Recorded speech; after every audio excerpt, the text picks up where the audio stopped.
Welcome back to Dhananjay IAS academy. Hope you all are doing well and studying hard. So today is 19th of February. Start करते हैं अभी तक के जितने भी करंट डेवलपमेंट्स हुए हैं उसके एनालिसिस और डिस्कशन के साथ। तो सबसे पहला क्वेश्चन, चबहार पोर्ट फैक्चुअल है बट करंट से लिंक्ड है, आए हुए थे पेपर में, क्या था, क्यों था, सब बताएंगे। आप बताइए कहाँ है इसका लोकेशन। सी क्वेश्चन सेटर तो इतने समझदार हो गए हैं और उन्हें इतना पता है कि हमारे बच्चे इतना अवेयर हैं कि उन्हें पता होगा कि चबहार पोर्ट ईरान में है। वो यहाँ पे आपके साथ खेलेंगे और अगर आपने ध्यान से नहीं देखा है तो आप भी खेल लिए जाओगे। तो ईरान में तो पता है चबहार पोर्ट है, एग्जैक्ट लोकेशन बताइए आप। चबहार पोर्ट क्यों न्यूज में है मैं आपको ये बताती हूँ। सी हमारे इंडियन मिनिस्ट्री ने कहा है, स्टेटमेंट दिया है कि किसको स्टेटमेंट दिया है, अर्ज किया है सेंट्रल एशियन कंट्रीज को कि आप चबहार पोर्ट को क्यों नहीं यूज करें, यूज कीजिए, बहुत बढ़िया पोर्ट बनाया है हमने। बस यही था करंट अफेयर, यही था न्यूज रिलेटेड क्वेश्चन मैंने दिया। ईरान सैंक्शंस लगे हुए हैं यूएस के, इसीलिए कोई भी ट्रेड वगैरह कोई भी किसी तरह का एग्रीमेंट नहीं करना चाह रहा है ईरान के साथ। बट इंडिया, अभी हमारे जो एक्सटर्नल अफेयर्स मिनिस्टर है कुछ टाइम पहले गए थे ईरान के ऑफिशियल विजिट पे और वहां से आए हैं, तब से हम कुछ ना कुछ डेवलपमेंट देख ही रहे हैं ईरान से रिलेटेड, है ना। तो अभी हाल ही में ये स्टेटमेंट जारी की गई थी चबहार पोर्ट से रिलेटेड। हमारे एग्जाम पॉइंट ऑफ व्यू से बहुत इंपॉर्टेंट होगा ये।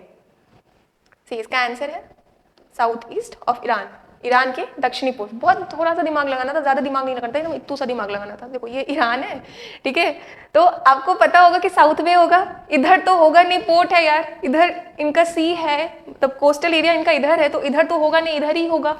चलो तो नॉर्थ तो कट ही जाता आराम से। उसके बाद फिर इधर और इधर में कंफ्यूजन होता। एक बात बताती हूँ, गवादार पोर्ट है पाकिस्तान का, वहां से 70 किलोमीटर के आसपास की दूरी है। तो पाकिस्तान तो इधर तो है नहीं, ईरान के इधर ही है ना, तो कहीं ना कहीं ईस्ट ही में होगा, तो साउथ ईस्ट ऑफ ईरान। सी बहुत आराम से हमने क्वेश्चन सॉल्व कर लिया। थोड़ा सा प्रेजेंस ऑफ माइंड चाहिए था और कुछ नहीं। एग्जाम में हो नहीं पाता है वो चीज, ह्यूमन एरर करके आ जाते हैं, बट अगर प्रेजेंस ऑफ माइंड रहेगा तो बहुत आराम से क्वेश्चन डील कर लेंगे। तो सी मैंने बताया आपको, ये है पाकिस्तान, यहाँ का इनका गवादार पोर्ट है और ये है चबहार पोर्ट ईरान में, जो हमारा है, हमने मिलके बनाया है ईरान में। सी साउथ में है, ईस्ट साइड में है, साउथ ईस्ट साइड में हो गया। Easy, very easy. क्यों है चबहार पोर्ट ये आप बताइए। जी पहले अगर हमें अफगानिस्तान में कुछ सामान पहुंचाने होते थे तो पाकिस्तान से होके जाना पड़ता था, है ना। अगर मान लो हम अपने एरिया से भी जा रहे हैं तो पीओके के थ्रू जाना पड़ता था। पीओके है तो इंटीग्रल पार्ट हमारा, बट पाकिस्तान ने ऑक्यूपाई कर रखा है, तो हमें इन्हें सरपास करना था, ठीक है। तो इसीलिए हमने मुंबई पोर्ट से कनेक्टिविटी प्रोवाइड की ईरान के चबहार पोर्ट से, ताकि हम कनेक्ट हो सके अफगानिस्तान से। तो ये था चबहार पोर्ट, क्यों न्यूज में था, तो अर्ज किया है इंडिया ने सेंट्रल एशियन कंट्रीज को कि आप यूज कीजिए इसको, जो है साउथ ईस्ट पार्ट में, ठीक है। बस इतना ही था न्यूज, इसीलिए ये सारा कहानी आपने सुना। तो मैंने बताया साउथ ईस्ट पोर्ट पे है और सिग्निफिकेंसेस में मैं बताया अल्टरनेट ट्रेड रूट है, किसके लिए, पाकिस्तान को बाईपास करता है। और भी इसका एक बहुत मेजर सिग्निफिकेंस है। सी ये हमारा प्यारा सा भारत है, सुंदर सा है, यहाँ पे मुंबई है, मुंबई से हम जाएंगे कहाँ जाएंगे, चबहार पोर्ट पे जाएंगे। तो ईरान से होते हुए, सेंट्रल एशियन कंट्री से होते हुए हम रशिया पे पहुंच जा रहे हैं बहुत आराम से। ऐसे हमें रशिया में जाने के लिए कहाँ ऐसे ये रास्ता अप्लाई करना पड़ता था, कितना लंबा रास्ता पड़ा, बट ये कंपैरेटिवली इजी है और बहुत सारे वल्नरेबल कंट्रीज को बाईपास कर रहे हैं। और जब मैं वल्नरेबल बोल रही हूँ, क्रिटिकल बोल रही हूँ, तो मैं कह रही हूँ जी हाँ चाइना की। तो ये हमारे लिए कनेक्टिविटी प्रोवाइड करेगा कहाँ, रशिया को। फिर रशिया से होते हुए हम यूरोपियन कंट्रीज में भी प्रोडक्ट अपने कनेक्टिविटी को बना लेंगे, बिल्कुल बना लेंगे। सी रशिया से होते हुए अगर रशिया पहुंच गए तो यूरोप तो बहुत आराम से पहुंच जाएंगे। फिर तो चबहार जो है हमारे लिए इसलिए भी इंपॉर्टेंट है, ये जो मैंने अभी बताया उसको कहते हैं international north south transport corridor, ठीक है। ये इसमें ना सी, रेल, रोड, हर मोड ऑफ ट्रांसपोर्टेशन का यूज होगा। और यहाँ पे जो ये चबहार पोर्ट है बहुत ही इंपॉर्टेंट और क्रूशियल रोल प्ले करेगा, ठीक है। आई बात समझ में, बिल्कुल आई होगी।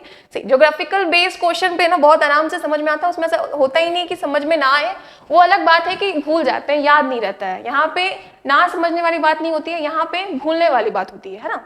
ईरान से देखिए हमने एक और क्वेश्चन पढ़ा था, बताओ। ईरान से रिलेटेड हमने कुछ और पढ़ा था, रिविजन कर लेते हैं, क्योंकि पढ़ने से ज्यादा रिविजन इंपॉर्टेंट है। पढ़ना भी है बट रिविजन भी है। तो ईरान से रिलेटेड हमने कुछ दिन पहले ही कुछ पढ़ा था, सैटेलाइट छोड़े हैं ईरान ने 3, क्या क्या था, महदा, कायहान और हथेफ, याद है? एकदम याद रखना है, एकदम रट जाना है, मतलब मगअप कर लेना है, क्योंकि ईरान अगर कुछ ऐसा कर रहा है तो वो एग्जाम में पूछेगा। ईरान फेवरेट है एग्जामिनर का, ठीक है? महदा, कायहान और हथेफ। चलो ठीक है, जितना पढ़ा था ईरान से रिलेटेड सब पढ़ लिया। इस साल में पढ़ा था, पढ़ने बैठेंगे तो दिन कम हो जाएंगे। इस साल पढ़ा था, ठीक है? जब से हमने क्लास स्टार्ट किया तब से हमने ईरान से रिलेटेड ये सारे चीज पढ़े हैं। चलो, हाल ही में किस स्टेट असेंबली ने रेजोल्यूशन पास किया है कास्ट सर्वे करवाने के लिए? हाल ही में किस राज्य की विधानसभा ने जातीय सर्वेक्षण की मांग वाला एक प्रस्ताव पारित किया है? बताइए आप। बहुत न्यूज में था, एक बहुत बड़ा चर्चा का विषय था, बिहार में हुआ था, हमने बहुत अच्छे से पढ़ा था। हमने अभी तक डिस्कशन नहीं किया है इस क्लास में, बट करेंगे आगे। बट आपने पढ़ा होगा, नहीं पढ़ा होगा तो कोई बात नहीं, हम अभी ये तो शुरुआत हुई है, जरूर डिस्कशन करेंगे। फिलहाल कास्ट सर्वे किस स्टेट ने रेजोल्यूशन पास करवाया है? बहुत इजी है। सी, कास्ट सर्वे मतलब सेंसस करवाना है। आपको लगता होगा कि सेंसस तो 1881 से स्टार्ट हुआ था, 1872 से स्टार्ट हुआ था, फिर रेगुलरली 1881 से हुआ था, है ना? आपको ऐसा सही लग रहा है, बट जो सेंसस है ना, ये बहुत पुरानी चीज है। ऋग्वेदा में भी इसका जिक्र हुआ है, कौटिल्य के अर्थशास्त्र में है, अबू फजल के ऐन अकबरी में है। उस टाइम में भी सेंसस करवाए जाते थे, बहुत पुराना चीज है। और अभी कास्ट सर्वे, तो बताइए। सी, तेलंगाना की स्टेट असेंबली में ने कहा है कि हम क्या करवाएंगे? कास्ट सर्वे करवाएंगे। क्यों करवाएंगे? बहुत अच्छी चीज है। हाँ है, कास्ट सर्वे से हमें पता चलेगा कि हमारे पॉपुलेशन में कौन टारगेट ग्रुप है जिसको एक्चुअल में नीड है, डिफरेंट पॉलिसीज इंप्लीमेंट करने में हमें फायदा मिलेगा। इसीलिए तेलंगाना ने कास्ट सर्वे करवाया है। बहुत सारे इसके क्रिटिक भी है। क्रिटिक का कहना है कि कास्ट सर्वे कहीं ना कहीं और गैप मेंटेन कर रहा है और गैप बढ़ा रहा है, कास्ट के बीच में कास्ट डिफरेंसेस को बढ़ा रहा है। तो अपने फायदे अपने नुकसान, बीइंग एन एस्पिरेंट हम दोनों पढ़ेंगे और एक वे फॉरवर्ड भी जानेंगे, ठीक है? तो चलो, तेलंगाना ने करवाया है कास्ट सर्वे का रेजोल्यूशन पास किया है। चलो, उड़ीसा से रिलेटेड न्यूज हमने क्या पढ़ा है अभी? सरकार पैसा दे रही है। किसको पैसा दे रही है? 18 से 35 के नौजवानों को इंटरेस्ट फ्री लोन मिल रहा है। कितना बढ़िया बात है। कहाँ की सरकार दे रही है? उड़ीसा। क्या नाम था स्कीम का? जल्दी से बताइए। स्वयं। चलो ठीक है। वेस्ट बंगाल को भी लेके पढ़ा था, बहुत सुंदर सी तस्वीर दिखाई थी हमने। पुरुलिया छाऊ, जीआई टैग भी मिला हुआ है। क्या है पुरुलिया छाऊ? फोक डांस है, लोक नृत्य है। कहाँ का? वेस्ट बंगाल का। चलो ठीक है। तमिलनाडु, क्या पढ़ा था तमिलनाडु से रिलेटेड? बताओ जल्दी बताओ।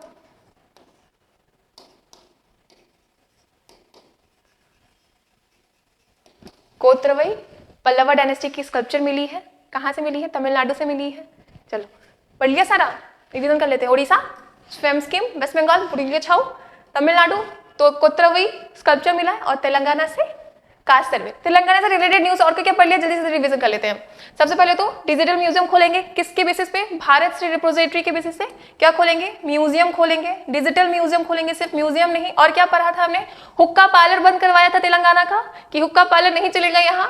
बिल पारित की थी किसने? तेलंगाना की असेंबली ने। चलो ठीक है, हो गया। और क्या पढ़ा था हमने? हुक्का पार्लर हो गया बंद। चलो ठीक है। और भारत नाटक अकेडमी खुला है, साउथ का पहला। कहाँ? तेलंगाना में। चलो ठीक है, एक और हो गया। और एक कुछ पढ़ा था हमने, कवल वाइल्ड लाइफ सेंचुरी कहाँ है? तेलंगाना में। ये भी पढ़ा है। क्यों पढ़ा था? टीक की स्मगलिंग हो रही थी। चलो ठीक है, पढ़ लिया सारा। एक क्वेश्चन से कितने सारे चीज निकल के आ रहे हैं, बस ध्यान से सुनना है, कुछ नहीं करना है। तो ये जो सुंदर सी बिल्डिंग देख रहे हो, ये तेलंगाना की है स्टेट असेंबली। तो वहां से इन्होंने रेजोल्यूशन पास किया है। किस पे? कास्ट सर्वे पे। बस इतना जानना है, हो गया।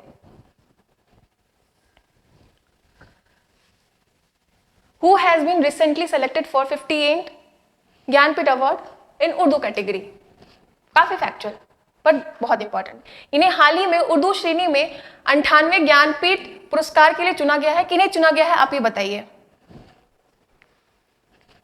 उर्दू कैटेगरी के लिए चुना गया है। ध्यान से देखना, स्वामी रामभद्राचार्य जी को भी चुना गया है, बट संस्कृत। ठीक है, चलो अब बताओ। नाम देख के लग रहा होगा कि मैंने ना गलत ऑप्शन डाला है, बट मैंने ऑप्शन बिल्कुल सही डाला है। आपने ठीक से नहीं पढ़ा है। अमिताभ घोष, बट ये तो इंग्लिश के हैं यार। नहीं नहीं, ये तो उर्दू में पूछ रहा है, इंग्लिश में कैसे हो सकते हैं? ये नहीं है। बट इनको क्यों डाला है? क्योंकि इंग्लिश लिटरेचर में पहली बार ज्ञानपीठ अवार्ड इन्हें मिला था, अमिताभ घोष को, याद रखना। शास्त्री जी महाराज, क्या पढ़ा था हमने इनके लिए? फाउंडर है किस चीज के? बैप्स जो ऑर्गेनाइजेशन थी उसके लिए। कब किया था फाउंड? किसने किया था? मंदिर बनी है, कहाँ बना है? यूएई में के अबू धाबी में बना है। इनॉग्रेशन पे हमारे ऑनरेबल प्राइम मिनिस्टर साहब गए थे वहां पे। चलो हो गया। और संपूर्ण सिंह कालरा, संपूर्ण सिंह कालरा को उर्दू की कैटेगरी में ज्ञानपीठ अवार्ड मिला है। और आपको लग रहा होगा कि मैंने ऑप्शन गलत डाला है, बट मैंने ऑप्शन सही डाला है, क्योंकि इन्हीं ही गुलजार कहते हैं। मेरी पर्सनल फेवरेट है और मुझे लगता है आपकी भी होंगी। अगर नहीं है तो आप इनकी लिखी रचना को पढ़िए, आप भी हो जाओगे गारंटीड। तो संपूर्ण सिंह कालरा, इनको गुलजार भी कहते हैं, गुलजार साहब भी कहते हैं। इनको उर्दू कैटेगरी में क्या मिला है? ज्ञानपीठ अवार्ड मिला है। कौन सा? 58। और उसके अलावा मैंने बताया रामभद्राचार्य जी को संस्कृत के कैटेगरी में मिला है क्या? ज्ञानपीठ अवार्ड। और ये ना तुलसी पीठ के भी फाउंडर हैं, इंपॉर्टेंट हो जाएगा। हो गया? चलो ठीक है, ये है हमारे गुलजार साहब और ये है रामभद्राचार्य जी। काफी फैक्चुअल। 16 वर्ल्ड सोशल फोरम की मीटिंग हुई है, कहाँ हुई है आप बताइए? 16वें विश्व सामाजिक मंच 2024 की बैठक आयोजित की गई है, कहाँ की गई है आप ये बताइए? अर्जेंटीना? नहीं यार, अर्जेंटीना में नहीं हुआ है, पर अर्जेंटीना से हमने एग्रीमेंट साइन किया था। किसके लिए? लिथियम के लिए, है ना? याद है? हमने उस टाइम में पढ़ा होगा कि एक लिथियम ट्रायंगल के बारे में पढ़ा था। ए बी सी क्या है? अर्जेंटीना, बोलिविया और चिली साउथ अमेरिकन कंट्री है। यहाँ पे क्यों पढ़ा था? तो कहा जाता है कि 60 to 67% की लिथियम रिजर्व इन तीनों कंट्री के पास ही है, और इसी में से एक है अर्जेंटीना, जिसके साथ हमने डील किया था। किसके लिए? लिथियम के लिए किया था। ठीक है, चलो हो गया। जापान बहुत बढ़िया से पढ़ा था, रिसेशन में जा रहा है, रिसेशन क्यों होता है, क्या होता है, हर चीज पढ़ा था, क्यों रिसेशन में जा रहा है। और कल इन्होंने लॉन्च किया था क्या? इनका S3 रॉकेट, है ना? पढ़ा था ना? फिर हमने अपना भी एक लॉन्च किया है क्या? इनसैट 3DS, याद है? पढ़ा था। उसको हम लोग नॉटी बॉय भी कहते हैं। चलो ठीक है, जापान हो गया, अर्जेंटीना हो गया। वाशिंगटन डीसी से भी कुछ हमने पढ़ा था। फर्स्ट मीटिंग यहाँ पे भी किसी चीज की गई है, ग्लोबल बायोडाइवर्सिटी फंड की, याद है? कल ही पढ़ा था। ग्लोबल बायोडाइवर्सिटी फ्रेमवर्क फंड की फर्स्ट मीटिंग कहाँ हुई है? यूएस के वाशिंगटन डीसी में। ये फंड क्यों ऑर्गेनाइज की गई है? फंड बनी है तो किसी चीज के लिए ना पैसे जमा करने जा रहे हैं।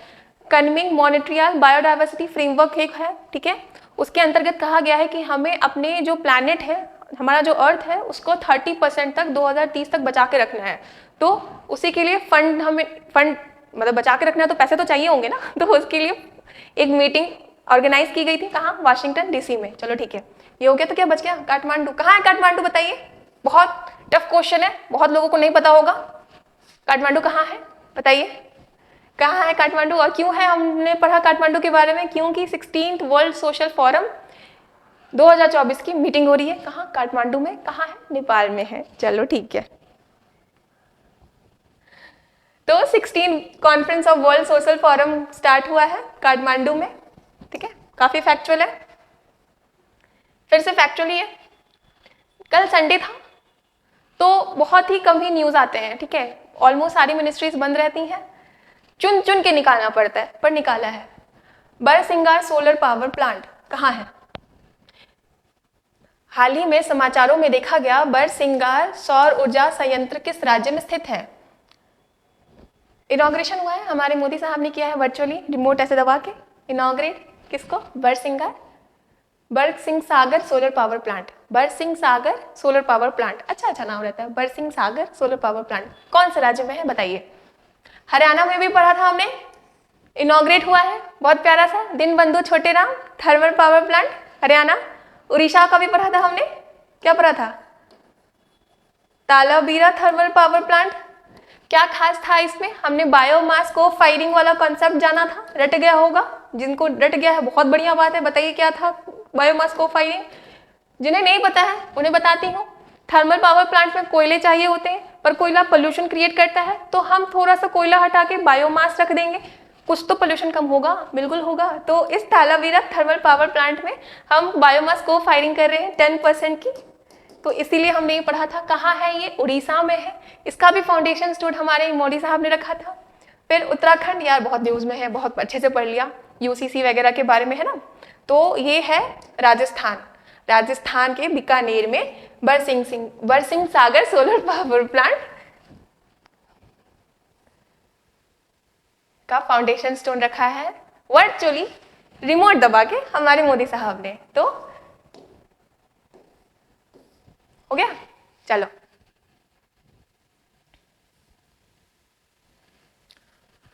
ई जागृति पोर्टल कौन से मिनिस्ट्री का है बताइए? E Jagriti portal is an initiative under which ministry? E Jagriti portal किस मंत्रालय की एक पहल है? उपभोक्ता मामले मंत्रालय का, कल हमने कुछ पढ़ा था, ministry of consumer affair, CCPA, central consumer protection authority. इन्होंने गाइडलाइन जारी किया, ड्राफ्ट जारी किया है और पब्लिक कमेंट के लिए इनवाइट किया है। किसके लिए? कोचिंग्स वगैरह के लिए, मिसलीडिंग एडवर्टाइजमेंट को रोकने के लिए। कल अच्छे से पढ़ा था। ये जो सेंट्रल कंज्यूमर प्रोटेक्शन अथॉरिटी है, ये एक्ट के अंडर में बना था। कौन से एक्ट के अंडर में बना था? CPA act 2019। और ये किसके अंडर में है, किसके एडमिनिस्ट्रेटिव कंट्रोल में है? Ministry of consumer affairs. चलो ये तो गया। मिनिस्ट्री ऑफ कल्चर, सांस्कृतिक मंत्रालय को लेकर क्या पढ़ा था हमने? मेरा घर मेरी धरोहर। चलो ठीक है। मॉस्पी, इसको भी लगा पढ़ा था, ministry of statistics and programme implementation, बहुत पढ़ा है। इंडेक्स ऑफ इंडस्ट्रियल प्रोडक्शन, हर महीने इसकी रिपोर्ट आती है। कौन करता है? CSO किसके अंडर में आता है? मॉस्पी के अंडर में आता है। क्या करता है? बताता है कि हमारे इकोनॉमी में कितना इंडस्ट्री का प्रोडक्शन हो रहा है। और इसमें 8 कोर इंडस्ट्री है। क्या क्या कोर इंडस्ट्री है ये भी हमने पढ़ा था। आपका अपना निनोमिक है CCC फ्रेंड्स, पर मैंने बताया था कि कुछ कुछ चीजें ध्यान में रखना, क्योंकि एग्जामिनर अब समझदार हो गए हैं, वो जानते हैं कि बच्चे को क्या पता है, तो वो पूछेंगे जो आपको नहीं पता है, तो उससे से पूछ देंगे कि इसमें से जो 8 कोर मेजर इंडस्ट्री है सबसे ज्यादा कौन प्रोडक्टिव है। तो हमने ये भी पढ़ा है, सब पढ़ लिया है, तो फिर क्यों पढ़ रहे हैं ना? नहीं यार, सब नहीं पढ़ा है। ग्रामीण विकास मंत्रालय, इसको भी लेके क्या पढ़ा था? मैंडेटरी कर दिया है मनरेगा के वर्कर्स को कि आप अपने आधार कार्ड को जॉब कार्ड से लिंक करवाइए। किसके अंतर्गत? आधार बेस्ड पेमेंट सिस्टम के अंतर्गत। चलो ये हो गया। तो सारे तो ऑप्शन चले गए यार, बचा क्या? हर बार एलिमिनेशन नहीं काम करता, ठीक है। मिनिस्ट्री ऑफ कंज्यूमर अफेयर्स, उपभोक्ता मामले मंत्रालय। तो ई जागृति पोर्टल जो है वो डिपार्टमेंट ऑफ कंज्यूमर अफेयर्स के अंडर में आता है, जो है मिनिस्ट्री ऑफ कंज्यूमर अफेयर्स का डिपार्टमेंट। क्या है ई जागृति पोर्टल? ये कल पिछले साल ही आया था। ई जागृति पोर्टल है। ऑब्वियसली अगर आपको भी कंज्यूमर का कोई भी कंप्लेंट है, आप जाइए यहाँ पर रजिस्टर कीजिए, आपका सारा काम ऑनलाइन हो जाएगा। बट अभी न्यूज में इसीलिए है क्योंकि इसको इंटीग्रेट किया गया है आर्टिफिशियल इंटेलिजेंस के साथ। यार AI तो हर जगह आ रहा है। इंटीग्रेट किया गया है किसके साथ? आर्टिफिशियल इंटेलिजेंस के साथ। क्यों? ताकि जो भी पेंडिंग केसेस है उसको रिड्यूस कर सके। AI को लेके पढ़ा था, बताया था कि एडिटोरियल आई हुई थी, उसमें बताया होता है कि AI का क्या क्या फायदे हैं और क्या क्या नुकसान है। मैंने बताया था कि अभी हाल ही में AR रहमान साहब ने एक गाना निकाला है जिसमें लाल सलाम मूवी का गाना है, और उसमें जो सिंगर है वो ऑलरेडी अब इस दुनिया में नहीं है। फिर सिद्धू मूसेवाले का भी बहुत सारे गाने अभी आ रहे हैं जो कि अब नहीं है हमारे साथ इस दुनिया में, बट AI के थ्रू उनका आवाज का बहुत सारा गाना आ रहा है, ठीक है। इंटेंशन अच्छा है, बट AI को कंपेयर किया था हमने किसके साथ? एटम बम के साथ, न्यूक्लियर के साथ। मतलब इतना पावर है इसके पास कि वर्ल्ड वाइड की इलेक्ट्रिसिटी की नीड को फुलफिल कर सकता है ये। बट कितना डेट्रीमेंटल है ये आपको ही पता है, हमें भी पता है। सेम AI फायदा बहुत है, बट अगर रेगुलेट नहीं किया गया तो भाई साहब। तो अभी तो फिलहाल पॉजिटिव चीज है क्या? इंटीग्रेट किया है AI को किसके साथ? ई जागृति पोर्टल के साथ, ताकि जो पेंडिंग केसेस है उसको रिड्यूस कर सके। तो पॉजिटिव इंप्लीकेशन ऑफ AI में आप अपने आंसर में क्या लिखेंगे? ये लिखेंगे, ठीक है। चलो एक और पॉजिटिव इंप्लीकेशन मैंने बताया था, बताओ। अवार्ड मिला था हमें UAE में। क्यों मिला था? आई रास्ते के लिए। किसको मिला था? मिनिस्ट्री ऑफ रोड को, इंडिया के। क्यों? क्योंकि AI की हेल्प से हमने रोड सेफ्टी को और इनहेंस किया था। क्या था अवार्ड? ई गवर्नमेंट अवार्ड। चलो ठीक है। सेम सेक्स मैरिज अलाउ किया है किस कंट्री ने? और क्वेश्चन में दिया हुआ है कि ये जो कंट्री है, कंट्री के बारे में भी कुछ हिंट मिली हुई है हमें। ऑर्थोडॉक्स क्रिश्चियन कंट्री है। कौन सा देश समलैंगिक विवाह की अनुमति देने वाला पहला रूढ़िवादी ईसाई देश है? ये हमारा कीवर्ड है। दूसरा कीवर्ड है सेम सेक्स मैरिज अलाउ किया गया है। बताइए। तो ऑर्थोडॉक्स क्रिश्चियन कंट्री, यार यहाँ पे तो सारे यूरोपियन कंट्री है, कहीं ना कहीं ऑर्थोडॉक्स होंगे, इतना कहाँ पता रहता है। अगर मान लो मतलब क्रिश्चियन मतलब पाकिस्तान ईरान रहता तो एलिमिनेट कर देते कि क्रिश्चियन कंट्री तो नहीं है, इंडिया भी नहीं है, ये भी नहीं एलिमिनेट होगा। चलो ग्रीस है, ठीक है, ग्रीस है। बट फ्रांस, जर्मनी, पोलैंड क्यों है ऑप्शन में, बताया था। सी यहाँ पे है फ्रांस, यहाँ है जर्मनी और ये है पोलैंड, और ये बनाते हैं मिलके क्या, वीमर ट्रायंगल। क्या है ये वीमर ट्रायंगल?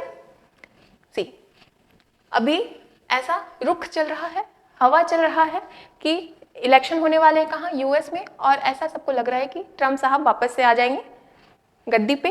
ट्रम्प साहब जो है वो रशिया को लेके काफी अग्रेसिव नहीं है, तो रशिया को मिल जाएगा पूरा ढिलाई। अभी रशिया यूक्रेन का वार चल रहा है, यूक्रेन ऑलरेडी वीक हो रखा है, यूरोप को लग रहा है कि जो हमारा पहले वर्चस्व हुआ करता था वो खत्म हो रहा है। तो इन्होंने कहा है कि हम फिर से जागेंगे और यूरोप को फिर से उनका जो वर्चस्व है, जो पहले वो पावर रखता था, उसको हम फिर से रिवाइव करेंगे। किसने कहा है? वीमर ट्रायंगल ने कहा है। कहाँ है वीमर ट्रायंगल? फ्रांस, जर्मनी और पोलैंड में, ठीक है। और हमने ग्रीस, यूनान क्यों पढ़ा? क्योंकि यहाँ पे अलाउ किया गया है सेम सेक्स मैरिज को। ओके चलो, फर्स्ट कंट्री है, पहला ऑर्थोडॉक्स क्रिश्चियन कंट्री है, कौन? ग्रीस। तो ये 16th यूरोपियन यूनियन का कंट्री है जिसने सेम सेक्स मैरिज अलाउ किया है और पहला क्रिश्चियन कंट्री है। इनके जो प्राइम मिनिस्टर ने कहा है कि बहुत अच्छा स्टेप लिया जा रहा है, क्रियाकोस मितासोताकिस, सॉरी। तो ये है, ठीक है। इनके से भी रिलेटेड न्यूज आया, बताइए ऑफिशियल विजिट ऑफ इंडिया पे आए हुए हैं, क्या अटेंड करना है? नहीं, रायसेना डायलॉग अटेंड करना है। जब होगा तो अच्छे से पढ़ेंगे, थीम वगैरह हर चीज पढ़ेंगे। बट जो हमारे ग्रीक के पीएम है मित्सोताकिस, यहाँ आए हैं इंडिया के ऑफिशियल विजिट पे, ठीक है। लास्ट ईयर हमारे मोदी साहब भी गए थे यहाँ पे और इस बार ये आ रहे हैं। चलो, इसका नाम सुना है? इंडिया मिडिल ईस्ट कॉरिडोर, बताया था। तो ग्रीस का जो पोर्ट है उससे डायरेक्ट कनेक्टिविटी मिलेगी। चलो ठीक है। हाँ, हाल ही में मेढकों पे मशरूम देखने वाली दुर्लभ घटना किस स्थान पर देखी गई है? पढ़ा रखा है, फिर से दिया है क्योंकि फोटो नहीं दिखाता कल अच्छे से। Photo is important. Recently rare phenomenon of mushroom growing on frogs was seen at which place? Cabo Verde पे? नहीं यार, ये तो हमने कुछ और पढ़ा था। मच्छर यहाँ पे नहीं है, मतलब मच्छर है, मलेरिया। मलेरिया मुक्त कंट्री है, किसने कहा है? सर्टिफिकेशन मिला है, किसका मिला है? WHO का मिला है। कहाँ है काबो वर्डे? ये है हमारा अफ्रीका, ये है उसका वेस्ट साइड में 10 आइलैंड कंट्री है काबो वर्डे। इधर मॉरिशियाना, सेनेगल इसके इधर पे है, ठीक है, द्वीप है काबो वर्डे, मलेरिया मुक्त कंट्री, ऐसा WHO ने कहा है। इथोपिया को लेके पढ़ा था, टिग्रे रीजन के बारे में न्यूज में था। लोकेशन बेस्ड क्वेश्चन बिल्कुल याद रखना है। Tigray region north side of Ethiopia था। क्या था न्यूज में?